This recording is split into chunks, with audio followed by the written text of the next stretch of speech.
Dress पहन करते हो एम्बुलेंस की तरह दिखती हो भाई। जब तुम ड्रेस पहन करती हो एम्बुलेंस की तरह दिखती हो। एम्बुलेंस घायलों को लेकर जाती है मगर तुम घायल करके जाती हो। घायल कर जाती हो।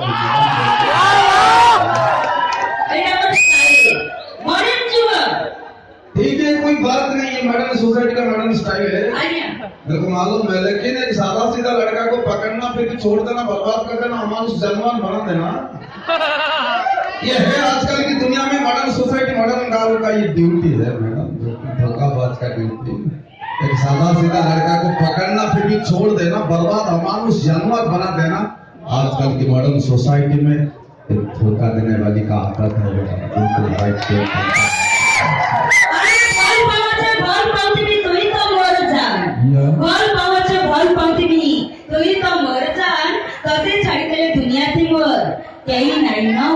माँ कसम उठा ले जाऊंगा,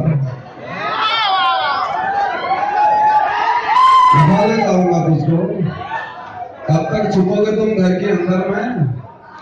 कब तक छुपोगे? 16 साल कैसी गर्म जवानी, बात तो बोल दो गाड़ी को। कब तक छुपोगे तुम घर के अंदर में? एक ना एक दिन मिलोगे तुम, ले लूंगा मार्केट में, फिर गाड़ी के साथ मुलाकात होगा, उसी हॉस्पिटल में।